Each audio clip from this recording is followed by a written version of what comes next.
정부는 경기 활성화를 위해서 기준금리를 내리고 부동산 정책을 완화했습니다. 그런데 이에 따른 부작용도 있게 마련이죠. 늘 국내 증시, 이 국내 경제의 뇌관으로 꼽히는 가계부채 점차 늘어나고 있습니다.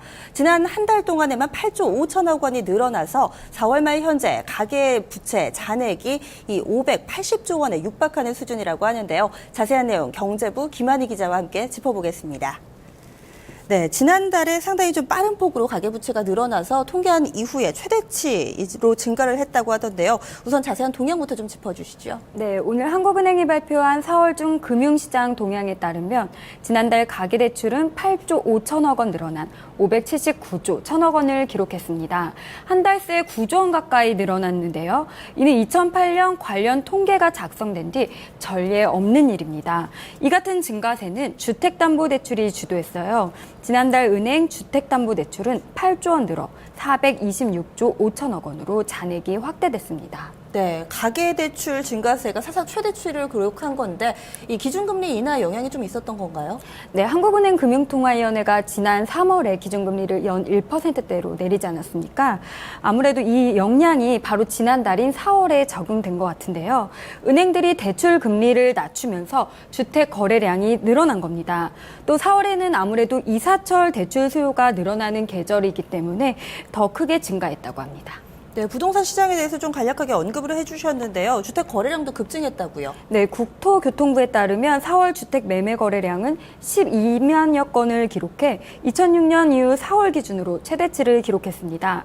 서울시 아파트 거래량도 지난달에 1만 3,900건으로 2006년부터 작년까지 4월 중 평균 거래량인 7,200건을 크게 상회했습니다.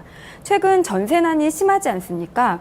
전세가랑 매매가가 별로 차이가 나지 않자 전세 살던 세입자들이 집을 아예 사버리는 경우가 많아진 겁니다. 여기에 작년에 정부가 부동산 규제를 완화한 영향도 큽니다. 작년 4분기에만 20조 원 가까이 늘었고요. 올 1분기에도 계절적으로 비수기임에도 불구하고 11조 원이나 증가해 역대 최대치를 기록했습니다. 빚이 가파르게 늘어나고 있는 겁니다. 네, 아무래도 좀 이렇게 금리를 내리고 부동산 정책 완화하면은 또 대출을 받으려는 수요가 증가하기 마련인데 그 증가 속도가 굉장히 좀 가팔라서 위험하다라는 지적이 나오고 있다면서요.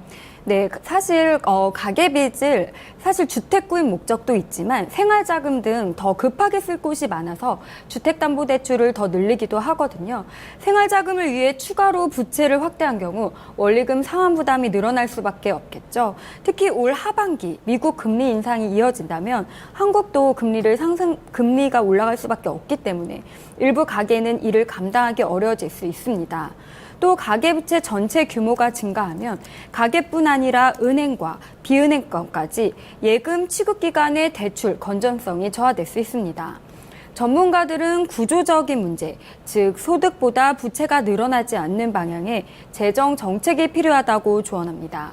앞으로 정부는 가계부채 총량의 규제보다는 정부의 거시 건전성 감독을 강화하면서 가계빚 문제를 해결해야 할 것으로 보입니다. 네, 이 OECD를 비롯해서 여러 가지 국가기관이라든지 그리고 또 이 유료, 이 투자 회사들 같은 경우도 국내 이 가계부채 여러 차례 좀 지적을 했었는데요. 이 부분은 좀 더 봐야 되겠네요. 말씀 고맙습니다. 감사합니다.